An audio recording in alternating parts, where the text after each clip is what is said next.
Hello viewers, once again welcome to our YouTube channel. If today is the first time visiting us, make sure you subscribe to the channel so that our new videos we are going to upload on this particular channel, you will be the first person to watch them. So today we are coming to talk about Jordan Akbar. So on Friday's episode, we realized Jordan complained to Jala about Benezel's behavior, and then it led to a court session where Benezel was able to trick them and then prove herself innocent. On Saturday too, Maham spread false news about Benezel, which led to what? Benezel's dismissal from the palace. And then when she went, the people beat her up, and then she took that to her advantage and then asked for Jala's hand in marriage, which Jordan wasn't happy about it at all, because she knew the moment Benezel gets closer to Jala, she's going to kill Jala. So today episode we are going to read or talk about Sunday's episode on Jordan Akbar. So we've given you a summary about what is going to happen on Friday, Saturday, and then we are on Sunday. We have Friday's episode on our channel, so if you have not watched it, you can go on our channel and then watch them. So let's start with Sunday's episode on Jordan Akbar. So the episode starts with Rooks praising Maham for her idea. Maham thanks her for her support. Rooks says she had control over Jala's brain. Maham says Jala is doing this nikah for putting down Jordan. Rooks says she is very happy that once Benezel becomes Jala's wife, then she will become special in place of Jordan and she will be thrown out of Agra. Maham tells Rooks to make sure that the nikah happens fast. Jordan is very much worried and says to Moti that she is going more closer to Jala with each and passing time, and now he is even doing nikah with her. If anything happens to Jala, I will not forgive myself. I want to protect him. Moti says, don't lie that you are worried as Jala is doing nikah with Benezel, but because you started loving Jala. Jordan says, stop it. Moti says, your face always shows what is in your heart, and your worried face is showing how much you love him. And you also know why he's doing this marriage, only to make you jealous, to take revenge as you push him earlier. Jordan is thoughtful. Jala says to Adgar that time is short, but prepare everything on time. Adgar assures Jala that he's going to prepare everything on time so that the marriage will happen. Jala is thinking. Here Moti says, whether you worry for him or he says it's revenge, but I can see that it's only love. The day you push him, he's not smiling. He lives alone. He seems worried all the time. Here, Jala remembers how Jordan had put two conditions before marriage and how he accepted. Moti says, even you are not happy from that night. Jordan says, nothing like that. Moti says, then why are you worried if he is married? Jordan says, I don't know, but I can't let this happen. I have to stop it. I have to save him. She stops from blurting out anything. Moti asks you what? Jordan leaves to meet Sharif. In her room, Benezel is all dressed as a wife and telling Zakira how her plan had come to bear fruit. Zakira asks why she jumped into pond.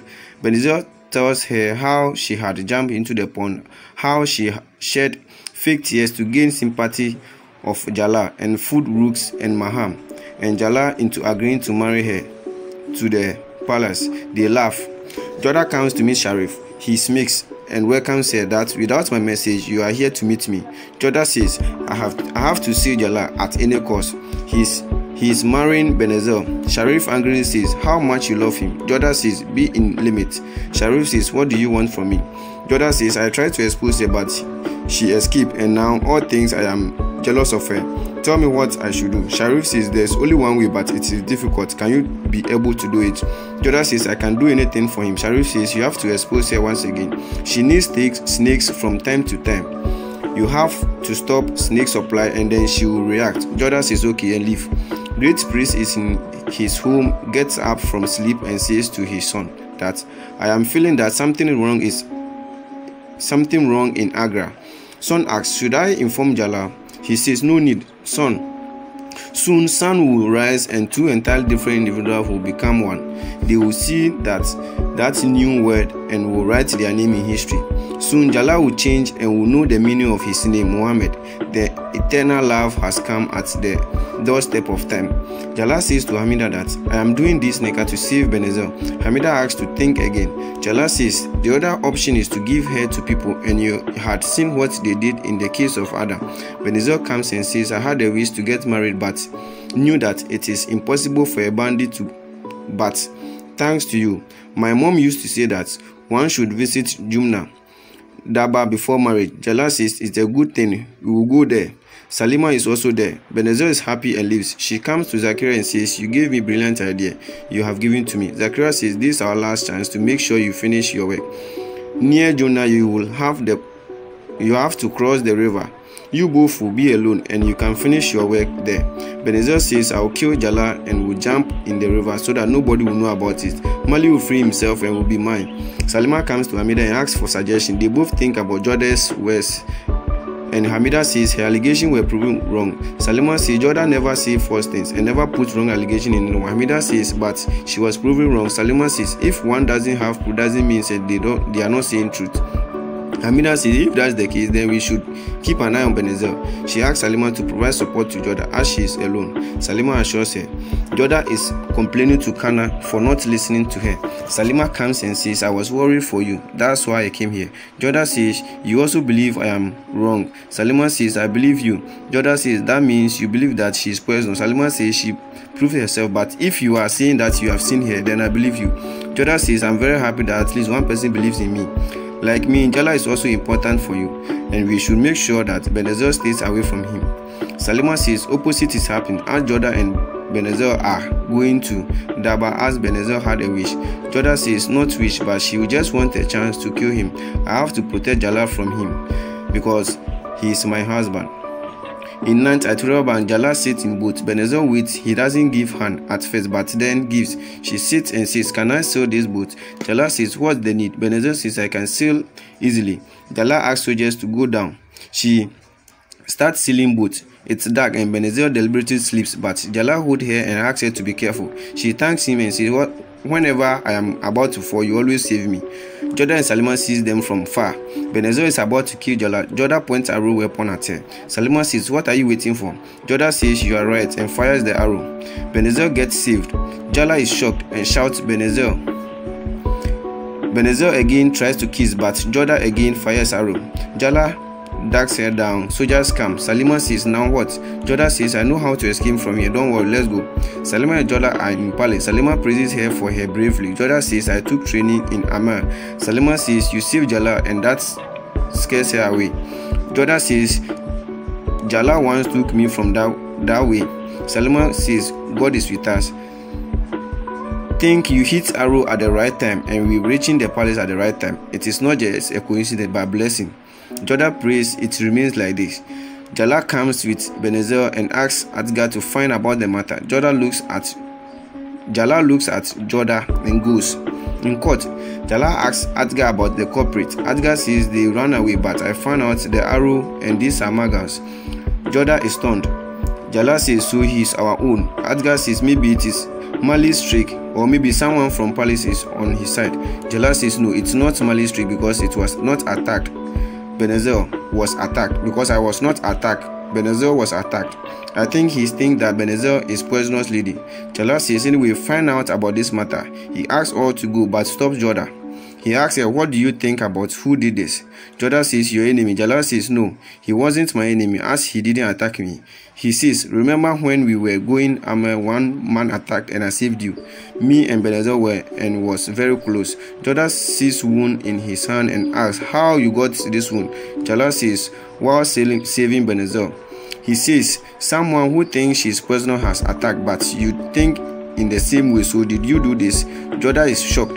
Jala says, no, you can't do this. You can't attack me. Jordan leaves. Jala is thoughtful. Jordan thinks Jala gets to know about my attack. Salima comes and says, thank God Jala left you free and he didn't know about it. Jordan says, no, he got to know about it. His talks was mysterious, but he didn't scold me, only asked me to go. Salima says, maybe he loves you. Jordan cuts and says, it's not important now. Soldiers will surround Jala. Salima says, no, Benazir will always be away from him. Jordan says, not for much time. She will attack again. We have to think how to stop her.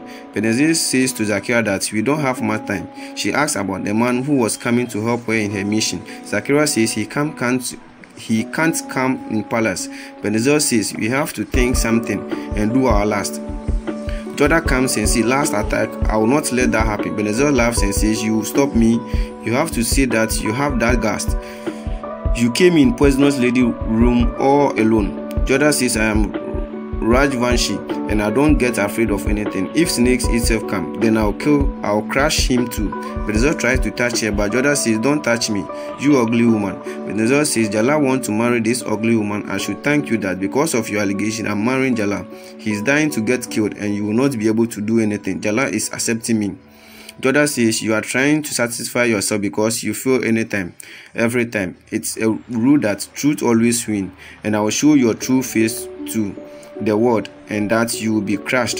Benazir says, I will do my work and I will leave from here. You will be just seeing. Now go, I want to get ready as I want to look good. Joda tries as much as you want. Joda, try as much as you want, but remember, till Joda is alive, no one can harm Jala. Benazir says, wow, what a love.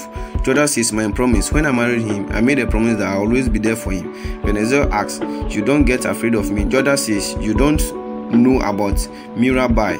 I am Rajvanshi and I will not let you win in this. It is a promise. She leaves. Benazir says, if it's my last, then I'll bite her too before I die. She says, I have to meet that ugly guy who came to help. I'll go and meet him. Hakim is asking Jala to apply medicine. Joda comes and says, I have made remedy. I will apply it. Rooks comes and shouts that, where were you when he was attacked? And what about the culprit? One soldier says he was from Palace Oli. Rook says, from now on, Jala's security will be tight. Jala asks Joda, why don't you let Hakim do his work? This your habit is amazing. First, give the wound, then apply medicine. Joda looked at him stunned. So this is where we end Sunday's episode. So more will be coming. Very soon we'll be uploading Monday's episode. So like I said, if today is the first time you are visiting us, make sure you click on the subscription button and subscribe to our channel. See you soon. Bye bye.